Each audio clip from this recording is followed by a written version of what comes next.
if you were to say on out of 10 apps you do in a week or a month or whatever, how many are referrals? Are you getting referrals through how many touch Okay. now? Yeah. So right now my referral rate is high. I'm at about 50% referral rate every single month. Oh my So God. That yeah, doesn't tell everybody to rewind and just do half of what she does. 50%. Keep going. Sorry, I got excited. Hi, everybody. Grady Polson. Welcome to the America Agency.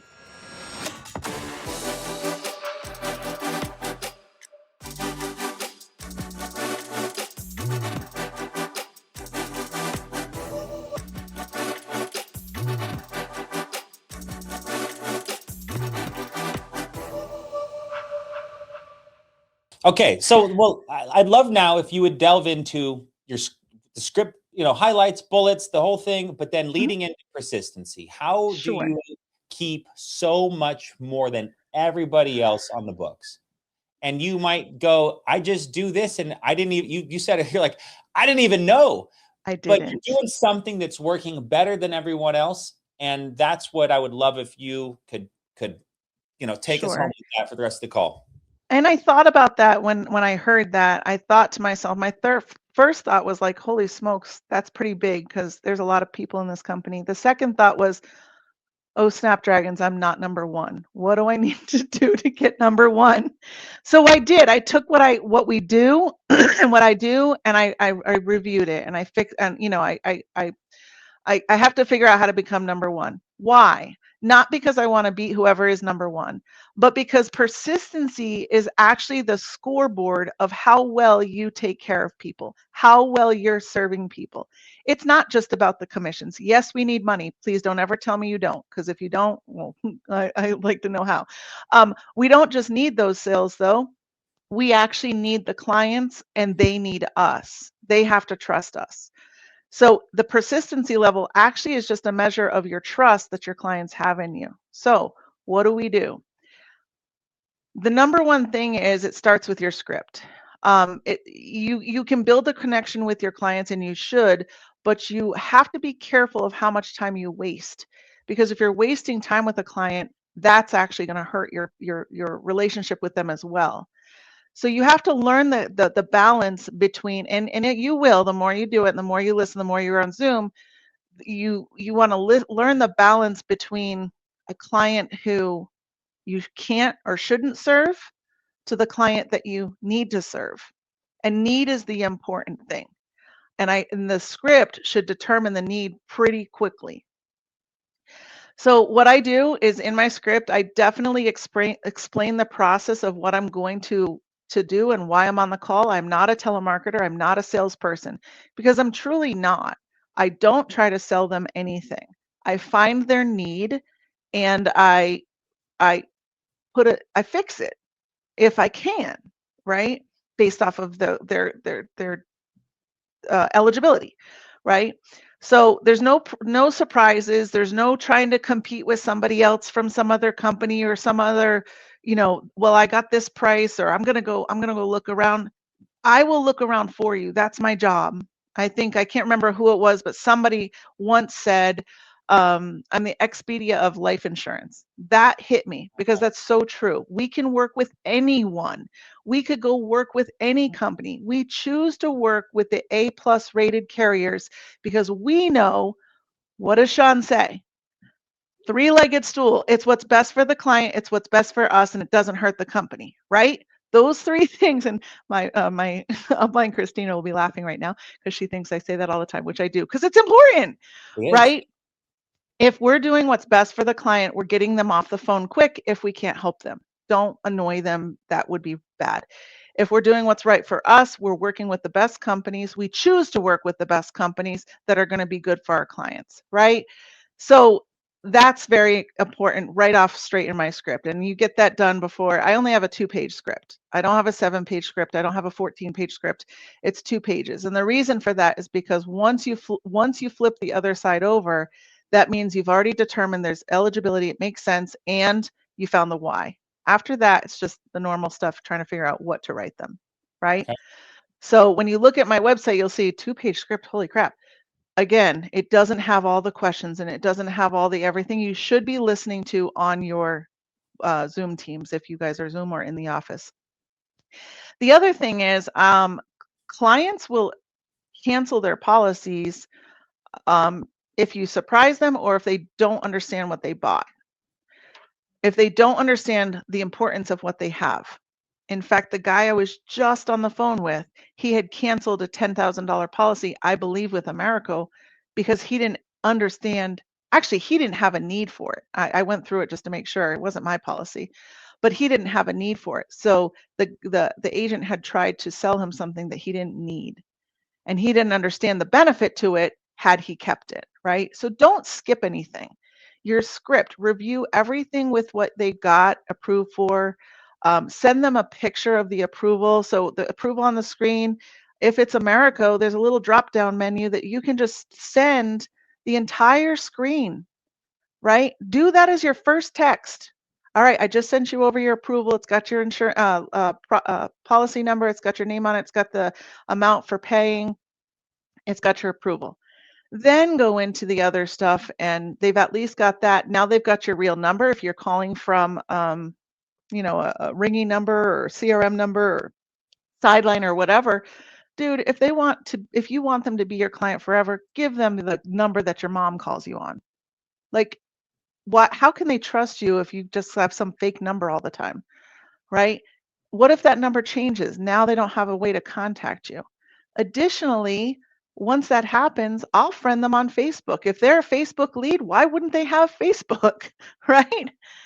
And if they can't contact me on my phone because they lost their numbers or their phone got changed or whatever, now they have an additional way. Everybody logs back into Facebook. So I friend the majority of my clients, if they're tech savvy, on Facebook. They're Facebook leads, so why wouldn't I? I don't shy away from money conversations. What that means is people cancel policies that they can't afford. So I size up the policy, I size up their budget to their budget, not what I want, not what I need to hit my goals. I don't upsize them, like I said with the cotton candy. I don't sell them that just because I want it to add to my numbers. They're just going to cancel when somebody else quotes them lower, right? Because they didn't need that accidental. And it wasn't good for their budget to add it. Now, if somebody does that, that's fine. If you're good and your policies don't cancel, cool, don't change anything. But for me, I don't upsell. I don't make things sound better than they are. I'm real with them. I'm honest with them. Does it sometimes make me not get a sale? Yes, but I'm okay with that because I'd rather not get the sale than having them cancel later on. I'd rather place a $42 a month policy that stays for 20 years than a $120 a month policy that I have to pay back, a charge back on because they canceled it, right? Yeah. Checking in with them. That's the next thing I do. I check in with my clients, and I actually mean it when I check in with them. This is where everything that Grady just told you with Integrity Connect, utilize your CRMs to the most of their ability, the best of their ability, whatever the English words are for that. You can schedule drips to go out for your clients. In fact, I just dripped on my clients I do it every holiday, and every single time it's a touch point you talk to your clients. If you don't have a CRM, that's the first thing you should buy before anything else. And you should learn how to use it. Don't just buy something and not have. It's like buying a bike and having it sit there and get dusty. Buy the CRM, go to the trainings, utilize it to its highest extent that you can use, because that's going to help. That's a business expense. That's going to help your business. It's going to help you to be a better agent. Hey there. Hope you're enjoying the training. We came out with this insurance sales guide just recently, over 100 pages of insight to the business, from leads, mindset, product knowledge, how to cover every objection, how to get referrals, scripts, presentation. Huge resource. We just want to help people out there in the industry. If you're looking for some more tips and tools, click that link below. We'll send it out to you free. It's going to show those little tiny touches, the text messages, the policy reminders, anything you send to them, the happy birthdays when the birthday comes. I don't even know that happens until a client will say, hey, thanks, Heather, I had a great day. Awesome, right? It just happens. and Yeah. use your technology to your advantage in a good way. It's so good. It helps your clients remember you. Sometimes if you've been really bad at it and then you start being good at it, your client will be like, "Who is this?" And be like, "John, come on, John, you don't remember me? I'm your life insurance agent, right? Oops, my fault." Right? But at least you got him back in the ring. He knows who you are. Or it could be somebody who canceled a policy and your system failed. You didn't know he canceled. You'd be like, "Hey, I canceled my policy. I'm so sorry." Blah blah blah. I'm like, "Oh shoot, I didn't even notice that because you failed, right? Admit I failed." Now I say, "Oh John, let me look at what you have. Has your health changed, right? Let's look at your money. Maybe I oversold them because I didn't know what I was doing back then, right? Let's go over that. Let's review. Let's set up an appointment again and get him back on the books." And then the next thing is I basically, like I said, everybody gets my phone number. I treat my clients like they're my family because they truly are. You are here to serve them for the rest of whoever dies first. Unless you're in this part time and you're going to just, leave next month, you're in it for the long run. Quick story, not even a story, fun fact. I have never been in a position except for my own home daycare longer than 3 years. I was scared I wouldn't make it past the 3 years here, but now I'm into year 4. I'm good to go. I'm clean for the rest of my my life, right? And my clients are going to be my family for the rest of my life. So make them know that I am here for you. I don't even charge. I even say this. I don't charge. I'm here. If I need to fly to West Virginia, I will fly to West Virginia. If I need to buy flowers for your funeral, your wife is going to give me a call on that day, and I will be there to do what needs to be done because I will. And I'm not blowing it out my rear end. I'm actually going to do it. I've flown to different states for different clients just for that reason. Their papers were a mess. They didn't know what life insurance. All right, they can't get on Zoom. Let's get a fly to West Virginia, right?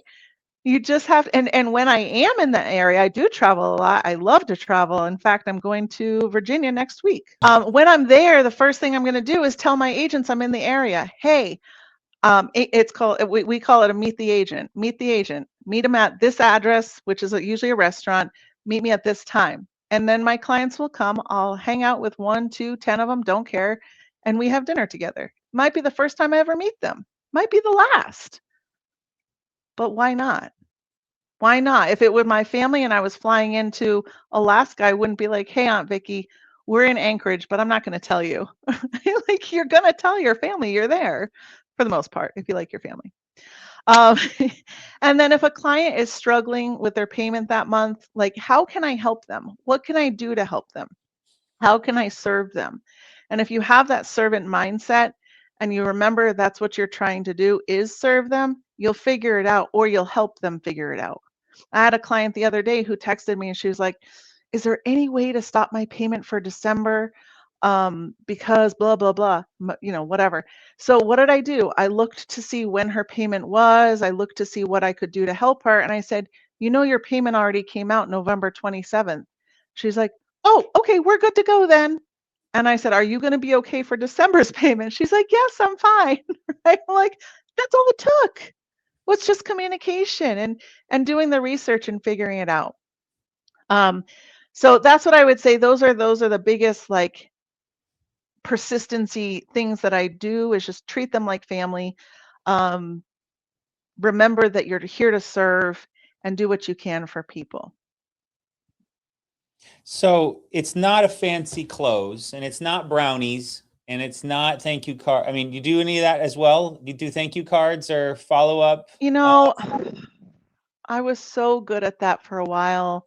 I tried doing that stuff, and Started selling what some. I found, what I found was, um, think about it like you. Okay. I used to get a birthday card from my life insurance agent. I used to get a birthday card and a Christmas card, and I thought that was cool. But I didn't stay with him because of that. I stayed with him because when my second husband died, he came to my house that following Monday. When I didn't understand the investments that I had because I had investments with that company. when I didn't understand that he came out to my house and pulled out his computer, pulled out my files and showed me. Now, I can't and you can't afford to go to everybody's house every single time, but technology serves us good. If I can send them a Christmas card and they're getting it in their mail, that's good. But if I can text them every month, every 3 months, every holiday, that's even better. How many of you actually just throw the cards away that you get? All of you, pretty much probably all of you, unless you scrapbook. I know because I use a scrapbook. I say used to because that's a hobby. I don't have time for hobbies. Uh, but what do? You check your text messages because it just dinged in your face, right? And you do that every day. So a text message, and then if they're not tech savvy, I have that in my system. No non-mobile number. So at that point, that's when I need to call that person more, right? I don't have to call the person that I can text as long as they are tech savvy.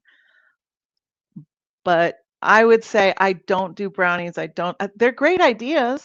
Sure. I just don't know what I would do with a just serve cookie if I got it, right? You do Eat it. it. You do the actual work, but you're leveraging technology to help you do the actual work. I think just as you're saying that, guy I bought my wife's car from, haven't talked to him in 8-9 months. Just sent me a personal text like last week. And he's like, "Hey Grady, hope all is well. Hope your wife's enjoying the car and the kids are safe, enjoying da da da da." Like a nice text. And I hadn't thought about this kid since we bought the car. And I'm not looking to buy another car, but he just texted me. And then I randomly had a buddy who was like, "Hey, I'm looking for a new car." And I was like, "Dude, you should talk to my guy. He's awesome. I had a great experience with That's him. So I right. bought it, and he was a great dude." And I gave that dude's number to my buddy, who then is calling him, and he's going to go work with him, go see what kind of nice cars he's got on the lot.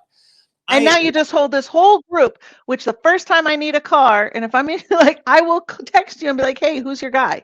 Right? I got a car It's guy. incredible. But at what level, based on how many touch points you do, if you were to say on out of 10 apps you do in a week or a month or whatever, how many are referrals? Are you getting referrals through how many touch points Okay. now? Yeah. So right now my referral rate is high. I'm at about 50% referral rate every single month. Oh So my God. That yeah. doesn't tell everybody to rewind and just do half of what she does. 50%. Keep going. Sorry, I got excited. Yeah, and I track that. And that was my next thing is you need to treat this thing like a business, not a hobby. I don't get to scrapbook. I haven't gotten to scrapbook since I started. It's okay. I will someday. I'll have a bigger, better scrapbook room somewhere in some nice big house. But until then, you have to treat this like a business. Your business is key. And if you've never run a business before, this is the best place to learn, I think. And then your referral rate comes from all the people that you cared about over the years calling you or referring you. And you can't expect those numbers to be high at first. You have to put in the lead money. Do it. Put in that lead money because those leads are your referrals in the future. Your social media, add them to your social media. And even your social media, if you're younger than me, you have no problem with this. I'm old. My social media skills sucked. I had to hire somebody to do it. Apparently, I have really good social media because I get referrals off of social media. Just wrote a $4,000 policy last week off of a guy who lost my number but had me on Facebook. $4,000. That same week, I had a teacher. No, I'm sorry. She was a secretary for my kids' school. I don't know. They're 16. They were 4 when they left school. So do the math. I'm not good at it. She's been on my social media since then. Finally, she says, "I have no idea why I haven't asked you yet, but I need life insurance." Wrote her a $2,400 IUL. Guys, you have to leverage your technology. You have to utilize it and make it worth what you pay for. You literally pay for internet every day. Use it. Track your numbers. Get more people. Send out these text messages. And I was going to say your guy probably actually automated that text. Just so you know, he Don't break probably my on the heart. day Don't break my heart. no, I'm going to tell you what he did if he did it right. If he did it right, this is what I would have done. On the day of your sale, he scheduled a text to go out 3 weeks later or 4 weeks later. And when that scheduled text went out, he did do it because he cared about you and your kids.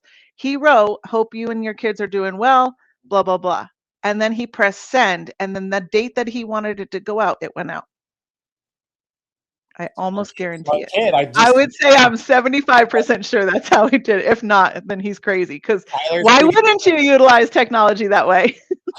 I love it. Heather, there's so much great stuff from, I mean, this is the part that I loved. It was clients cancel when you surprise them. That is a line I've never heard. And that is so, because this is new. You are their shepherd.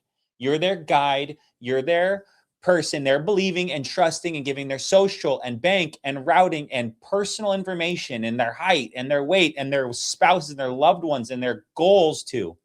And all of a sudden, a surprise happens with the change in payment, or if they get the policy and the numbers don't match up, or there's something happens, right? You know, so if we're crystal clear, which it's apparently, you are clear, you are an open book, friend them on Facebook, scheduling drips, everyone gets a personal cell, meet the agent. That is a beautiful thing. Meet the agent. I'm in Virginia. Send an email out to your 50 clients in Virginia. I don't know if this is near you or not, Betty, but I'm going to be here. I'd love to take you out to dinner if you can make it down. What a cool idea. Bring your family. Bring your family. I'm buying. We're going to have pie after. Like, and all of a sudden, they're never, ever, ever, ever canceling. And they're going home. And on the way to dinner, there are people like, where are you going, Betty? You want to come hang out? No, I'm going to dinner with my life insurance agent. She's taking me to dinner. I want a life insurance agent that takes me to dinner. All of a sudden, Betty's giving Dolores your phone number, and you're getting referrals paid for dinner before you even ordered. Heather, these are the simple things. When I coach agents, I go, treat your clients how you would dream about being treated. Treat your clients like you would dream that someone would treat your mother, right? And that's what you do. You exemplify eliteness in a business that is an amazing business, but people can do so well, so easily that they go, well, you know, I'm happy with 70%. That's all America wants. And you're like, I want to keep 100% of them, 100. And I want all their friends too. And I love that, Heather. You are just a gem. And I'm so grateful for your time on this call. And I'm so grateful for you. Everyone, please explode the chat with hearts and love and gratitude, because this is where we all get better together. And you made us all better today, Heather. Thank you. Thank you. I appreciate you more than you know. Way more than you know. Any final thoughts to send everybody off? If you lead with service, if you want to, if you lead your team with service, if you lead your life with service and you serve, your sales are just going to come. It's automatic. Amen. If you build this business with integrity, if you are consistent and you do have a true heart to serve, the money's going to follow you. There's no doubt in my mind the money will follow you. Persistency is going to take care of itself. Your reputation is going to grow. People like Grady are going to be calling you. It's exciting. I'm excited. Yeah, I'm excited. You're exciting, Heather. I am excited to cheer you on and see you in a couple of weeks in Dallas. And we're going to be taking lots of hugs and pictures and hugs and all the things. So thank you, Grady. Thank you so much, Heather. Have an absolutely amazing day. Appreciate you. You as well.